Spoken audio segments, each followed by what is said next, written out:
Hey, 5th grade, this is Mr. Booker. First installment here of our video. We're going to take a look at a lesson that we call emergency living. And the idea behind emergency living is we would take you into the woods, and the idea is, what if you got into the woods and you got lost? And the first thing we know you would do is try and find your way out. But the idea is, after trying to find your way out, you get that scared feeling of, oh my goodness, I am now lost in the woods. What am I going to do? First thing you would actually do is, once you realize you are lost, is to just kind of hunker down and stay put. There's a program out there called Hug a Tree. You would find a tree and stay with it and let the search party come and find you. The further you walk around, you're making it harder and harder for them to find you. So if you're staying put and waiting for help to come, there's some other things that you might be able to do. In my backpack, if I know I'm going into the woods, there might be some things in here that might be helpful. And one of those would be a whistle. So if you know you're going in the woods, it might not be a bad idea to take a whistle with you, because if you are lost, this can help them to find you. So I'm just going to demonstrate here real quick. I'm going to blow this. It's extremely loud. It hurt my ears. It takes virtually no energy for me to blow a whistle, and that can be heard a lot further away than screaming and hurting my voice. If you notice the way I'm dressed, this would be a must at camp. Long sleeves, long pants. At camp, anytime we go in the woods, you'd have to be dressed this way. It wouldn't matter if we got a heat wave and it was 95 degrees, you would wear long pants and long sleeves. We would also spray you down. We would tell you to bring some insect repellent. This is my favorite. This is Repel 100. This is all to keep the ticks away from you. And that's why we wear all the long pants and the long sleeves. What I tell the kids as we're getting ready for camp, to keep ticks away, you want an ingredient called DEET. And this guy here has 98% DEET. So we just spray it on the outside of our clothing. It's not going to help you for surviving, but helps you at camp. Another thing that we might do if we're going out in the woods is we might want to make sure we take a trash bag with us. I'm going to demonstrate this. This is not to clean up garbage. This is actually in case get some bad weather and some rain. This guy comes very helpful keeping you dry. So we usually do this on our lesson at camp. See, I didn't get this ready to go. This is just a regular bag, but what I'm going to try and do is punch a hole up here at the top of the bag for my head.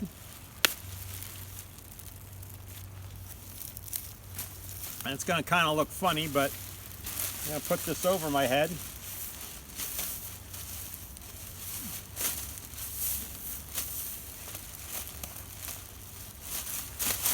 And then I could punch holes for my arms if I wanted to wear it.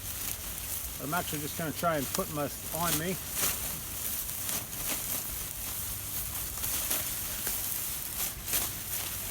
And this would keep me pretty dry. Just my head's exposed. I can even crouch down like this, keep myself pretty dry as I sit by my tree.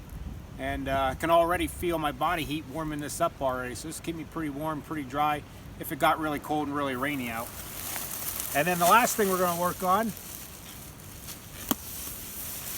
is, if I had to spend the night in the woods, I may want to kind of build myself a little bit of a shelter, what we call a lean-to. So what we're going to do here, pretty soon we're going to pause the video and we're going to walk around. We're going to try and find a good spot where we might make a lean-to, just to provide a little bit of shelter for us. All right, so as you can see, we've been walking around, and we found an area. We think this might be a pretty decent spot for a shelter. It's really messy right now, but it's all loose stuff. That's just simply going to get drug out. But what I like about it is we have a tree that fell down. And as you can see, this tree's not going anywhere. And we got a lot of debris here. We'll clear it out. We can start leaning our sticks and our poles against it. And we can put it on both sides, and we can make a pretty decent shelter out of this, just to kind of hunker down in for one night. So we're going to get busy clearing it out. We'll show a couple clips of the phases of building it, and then we'll show our finished product when we're all done.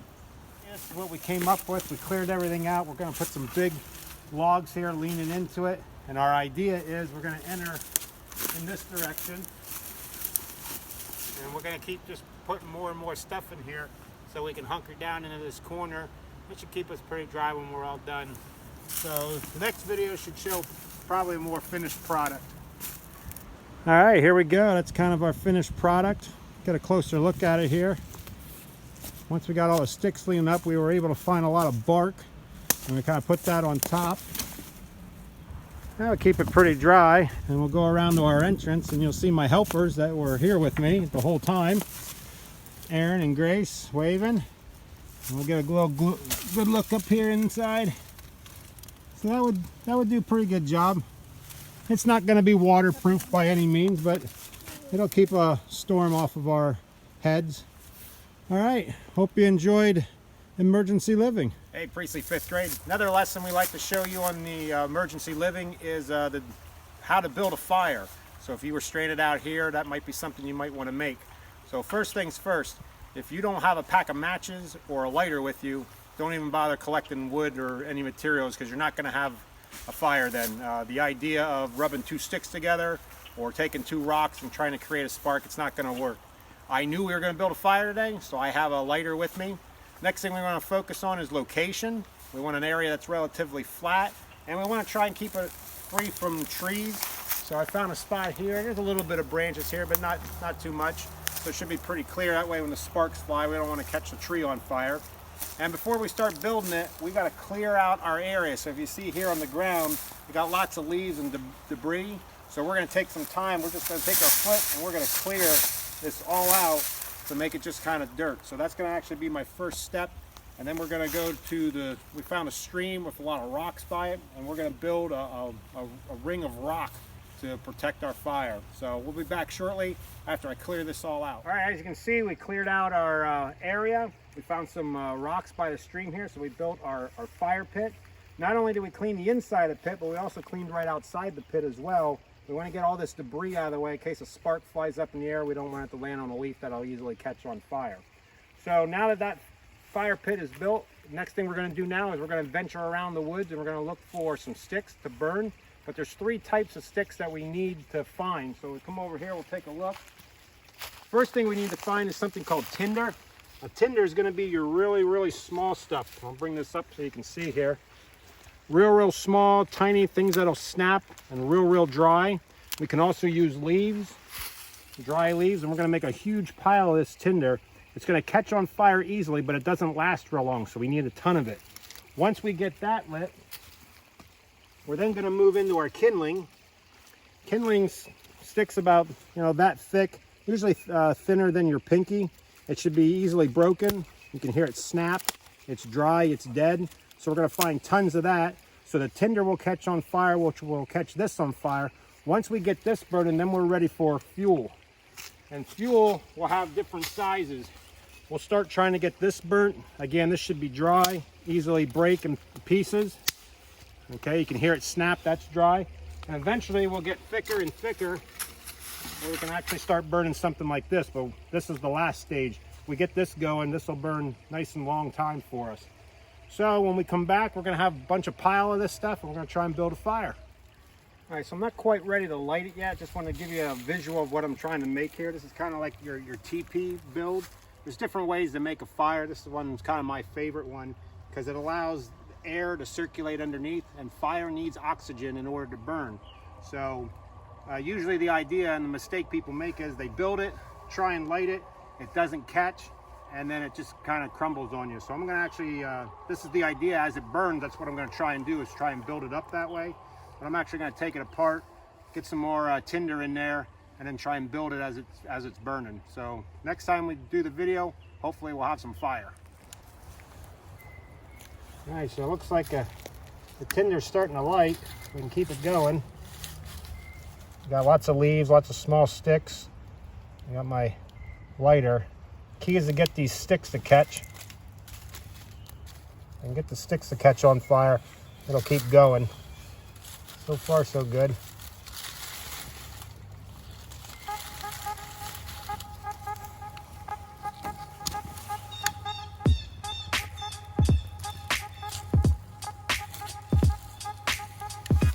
As that starts to build, I'll try and get some more.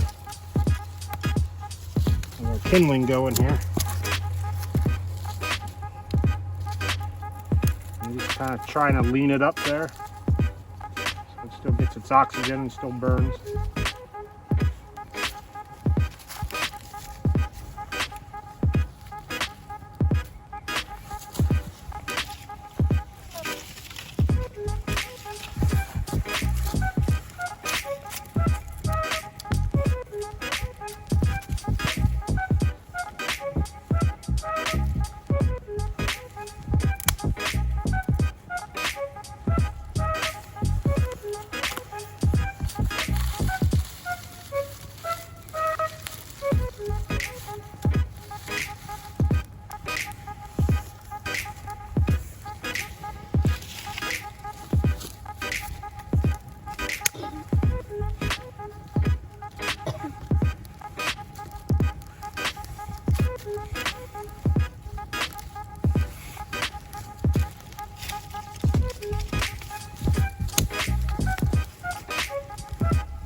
So we got it started.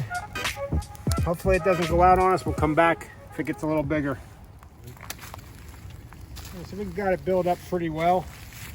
I don't really need it that high, but for what I want to do next, we were trying to get some height to it. So we got a nice fire going.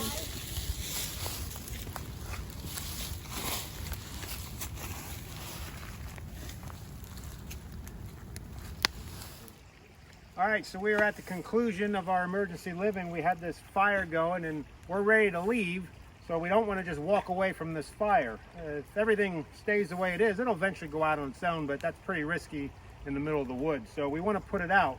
A couple things we want to do to put it out. Hopefully we can find like a long stick.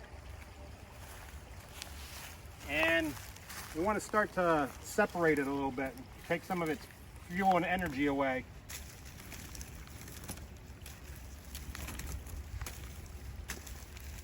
Spreading it out. We got some pretty hot coals. And obviously to put a fire out, the best thing would be water, which we have. We brought a bucket with us and that's how we're going to put it out. But what if you didn't have water and you just build a fire? Then you would want to use dirt. You want to smother it. You want to pack it up with dirt, take away the oxygen so that it goes out. So we're going to work on putting some water on it. My assistant Aaron wanted to do it, so we're going to let him pour water on it.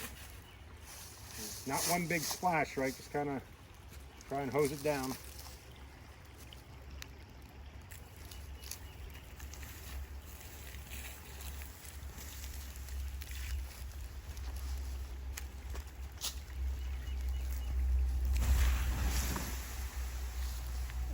Still got some? I'm going to mix it up here a little bit. What we don't want this thing to do is to rekindle, so we mix it up, try and smother it, and we'll keep dousing it with some water.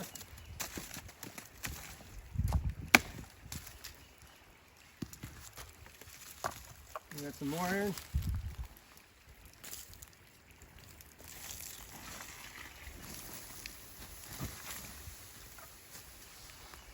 All right, so why fire? Why would we even have a fire? One, it's going to provide us with warmth. Two, it might keep some animals away from us in the middle of the night. Not so much. They don't like fire or the smell of smoke. But it would provide a light source for us, although that's not going to help us survive. But probably the most important thing is, remember, what we're trying to do is we want to be found. So if it's nighttime, a roaring fire, helicopter flying by looking for you, they're going to see this, so it really serves as a signal. We're going to keep working on it, and then you're going to see us do one more thing when we're all ready for it. We're all going to take our back of our hands and put it right there in the middle of that fire where it used to be. That's how we're going to make sure this is completely out. So we want to make sure it's smothered so that we can touch it and then walk away from it. So we'll be back in a little bit. All right, so as you can see, we got this fire extinguished. Aaron got it with buckets and buckets and buckets of water. I've stirred it up. We're going to do the hand test. We're going to take the back of our hands and put it down. At one point, this thing was so hot, we could feel the heat standing far away from it. But now we're ready. We're going to take the back of our hand. We don't take the front of our hand. That's where it's sensitive. But the back of our hand, we're going to actually touch. And we can feel nothing's burning us. Ow. Some spots are warm. Some are... Where? Right here. Yeah, the rock might be a little warm, but rock's not going to burn. So I feel pretty confident we can leave this go and it's going to be safe. It's not going to hurt anything. And then we just need one good day of rain and it'll be completely out. But that was Emergency Living. Hope you enjoyed it. And hopefully you never get left out alone in the woods. But if you do, you know what to do to survive for one night. Mr. Booker, over and out. Here again, we are on our way out of Emergency Living, and you never know what you're going to find in the woods. So right here, we stumbled across some bones. Aaron Fallon, this is probably I'm no expert on bones. I don't know what it is, but I am going to take a guess based on this right here. Maybe you can see that. Definitely a jawbone. There's the teeth, and the way it's elongated, I'm going to take a guess at one point it may have been a baby deer.